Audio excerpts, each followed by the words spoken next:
We've heard a lot about the fact that Democrats have been talking about Elon Musk. And let me give you a news alert. We're not gonna stop talking about him. We're gonna keep talking about him until he is out of here. Now, if he wants to be elected or appointed and confirmed to something, then so be it. But as of right now, we have somebody that for whatever reason, I don't know if y'all just trying to play in our face because you think we're stupid, or if you literally just cannot see the difference in a George Soros and a Bill Gates. But let me give you a little bit of the difference. Number one, George Soros nor Bill Gates ever somehow decided to turn off the spigot of money that was going through to various organizations and agencies to the extent that it had actually been ordered by law that they should have access to it, to the extent that people are dying. If you could speak directly to Elon Musk, what would you say? Off. That's it. Wow, things just got intense. Congresswoman Jasmine Crockett didn't hold back. She completely took down Elon Musk and Donald Trump on live TV. It was brutal. Trump looked totally lost, and Musk still busy pushing that debunked dead on arrival narrative.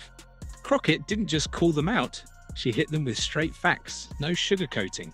And just when you thought it couldn't get wilder, she went in on Musk's bizarre idea of sending condoms to Gaza. Yeah, you heard that right. If you thought his fanboys were loud before, just wait till they hear this. So let me tell you something, Mr. Trump. You gonna learn a few lessons from us. And I'm gonna be the first one. You and your little friend off of Twitter. Y'all about to find out, all right? Now let me be... Jasmine Crockett stood on live TV like a verbal flamethrower. And guess who was right in her line of fire? America's two favorite Bond villains if Bond villains spent less time scheming and more time rage posting Elon Musk and Donald J. Trump. But this wasn't just some petty gotcha moment. No, Crockett went for a full-scale demolition. She didn't just bring receipts, she rolled out a Costco-sized binder, highlighted every page, and handed it to them with a smirk and a side of sass. It was brutal, it was brilliant, and it left both Musk and Trump looking like they'd just been hit by a fact-fueled freight train. I do want to be clear, before the Trump administration came in, this committee did exist in the form of the Oversight Committee. Our task is to root out waste, fraud, and abuse. Interestingly enough, our chairwoman, who is so passionate about this today, she missed every single one of those improper payment hearings. Just to be clear, I was there, so I don't want anyone to believe that Democrats just come to work and don't plan to do work. Right now, they have relinquished their constitutional duties over to an unelected bureaucrat, someone who no one went out to vote for. And absolutely, he is occupying the Oval Office, as we saw yesterday. And that is a first for me, to see someone occupying the Oval Office who's never actually been elected to the Oval Office and actually answering more questions than the person that allegedly got elected. Let's start with the walking Tesla fire hazard himself, Elon Musk. The man who somehow convinced millions he's a genius, all while struggling to make cars that don't randomly burst into flames or steer themselves straight into parked ambulances. Musk strutted into this mess like he was about to save humanity. But Jasmine Crockett wasn't having it. She reminded everyone that this is the same guy who can't even save Twitter, sorry. X, the app, formerly known as Twitter. Now better known as that place where your Uncle Rage posts conspiracy theories at 3 a.m. My question is, Elon, what have you done? Besides tear us apart, besides be in over your head, besides make sure that you continue to enrich yourself so that not only you can continue to be the richest person in the world, but you can make sure that other people that are already struggling, unfortunately, end up falling on even harder times. And let's not forget Musk's favorite side hustle, pumping Dogecoin like it's the cure for cancer. He hopped on TV acting like Doge was the future of finance, the next great revolution. Fast forward, and Doge holders are still staring at their screens, waiting for that to the moon moment, while Musk is out here buying himself another golden bathtub. Jasmine Crockett didn't even have to break a sweat on this one.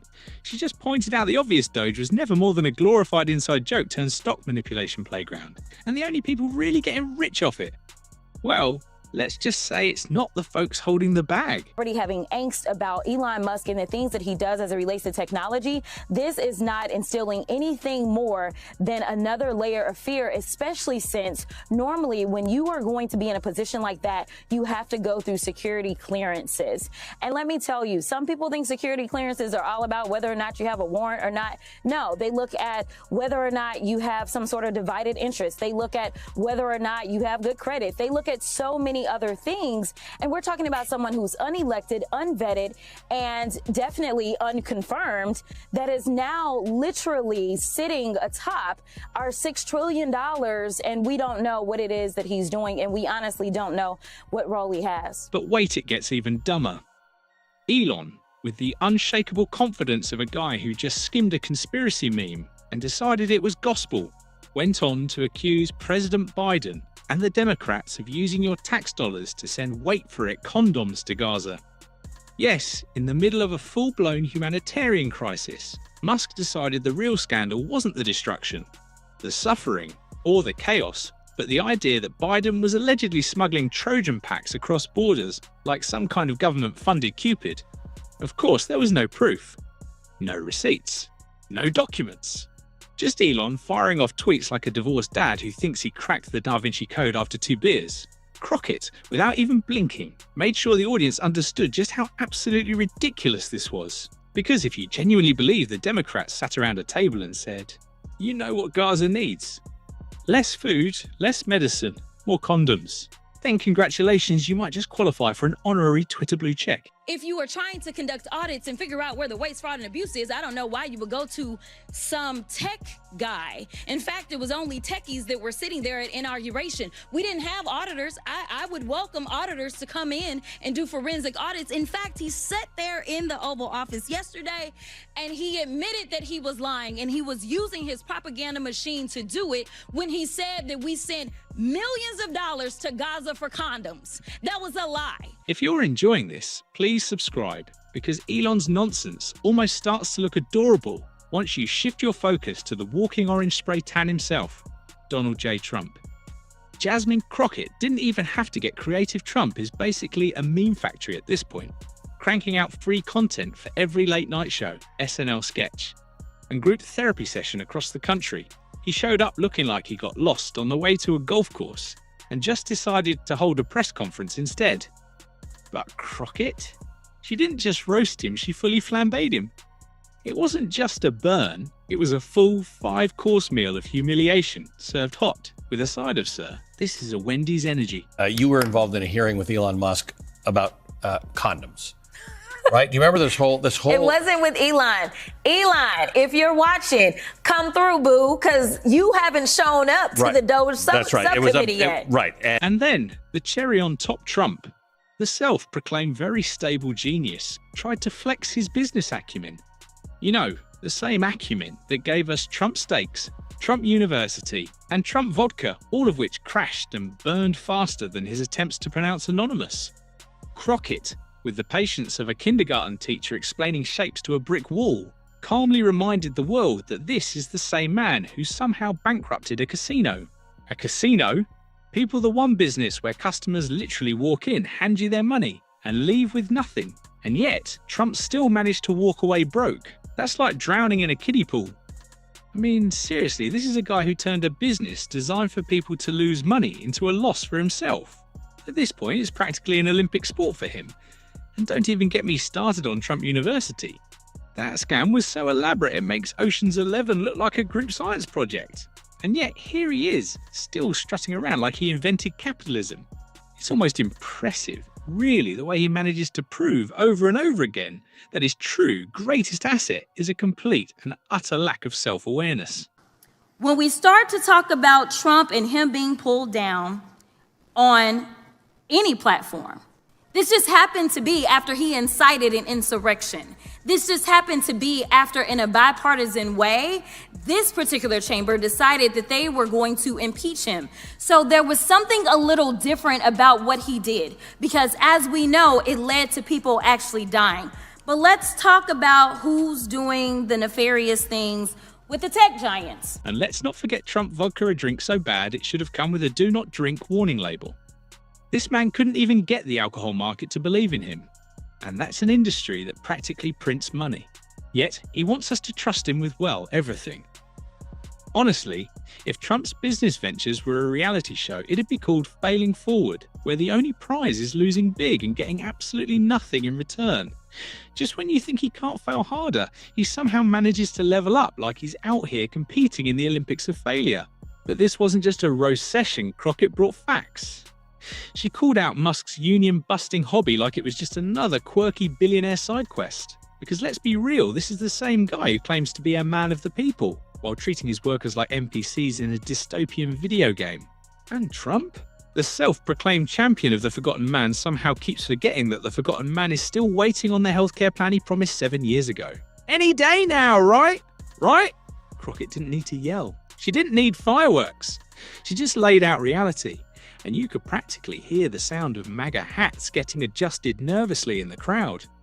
It's honestly wild how these two, one who thinks he's Iron Man but is really more like the knockoff action figure you find at a gas station, and the other who thinks he's George Washington reincarnated but can't name the 3 branches of government, still managed to get airtime without someone walking in and just changing the channel for them. So it always has been, and we know that the AP got kicked out yesterday because they refused to buy into this lie, because that's all y'all really want to promote is lies. That's the big issue that we have.